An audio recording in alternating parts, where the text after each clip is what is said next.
This rubber right here is going to be one of the most common pieces that wear out on your doors. It'll make all that whistling noise and it'll make your door rattle. It's also one of the easiest things to install. On your 73 to 87, it's just a push-on style. You don't have to glue it and tape it and have all this kind of a mess. Let me show you how easy this is so you know you can do it quick and get rid of all that noise and rattle.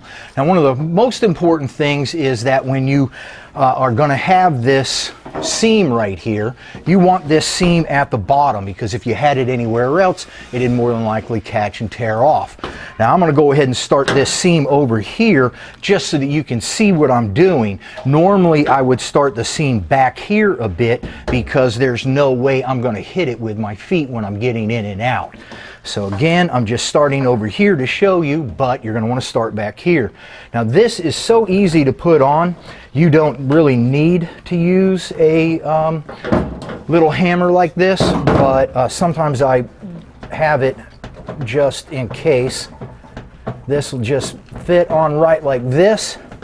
Now one of the kickers here is that in your corners, you have to make sure that the corner is really stuffed up in there, because if this was on too tight and this started to pull away from you and give you a gap anywhere in your corners, then you're going to get whistling noise back. I like to really kind of hammer and push up at the same time to make sure I'm in that corner good. The harder the corner, the more difficult it's going to be for this rubber to set in. Of course, you're going to need to have all your edges all nice and clean and everything. One helpful handy hint when you're doing that is that when you're cleaning out this here, if you brush forward, this lip right here will just let the dirt come right on out. Now right here, you're going to come up with an overlap. And on this overlap, you're going to need to trim that a little bit.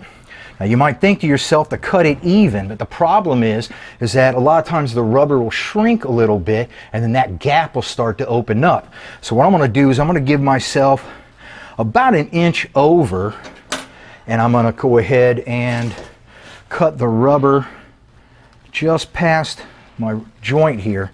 Now inside of this there is a metal piece that keeps it clamped on to your metal edge here, so you can cut the rubber off, but the metal you'll need to get some dikes or shears or what have you,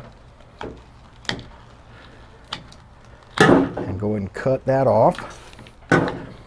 Now save this piece that you're cutting off, because you can use this if you're doing electrical anywhere else and you have to worry about cutting an edge. You can use this on there, and now you don't have to worry about your wires getting cut. Okay, so here you can see we've got our overlap. We're going to go ahead and pick this up a bit like this. We'll pick this guy up, and then we're going to join them together like that and go ahead and push down.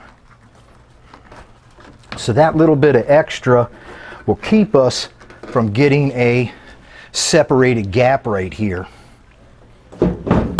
Once we get that down, we can go ahead and put our sill plate on here, and this just screws down with 3 screws. There's one in the back here and there's 2 in the front, and the truck this year came with either this plastic version or they have a nice aluminum version that goes down here if you're looking for a bit more bling. And this is going to, you'll see this ridge right here, that ridge is going to fit right into this little gully right here. So when you're putting this on, you're going to make sure that it's right in that gully, and then you're going to go ahead and screw these guys down. So you can see it's nice and easy, and your ride's going to be a lot nicer when it's quiet.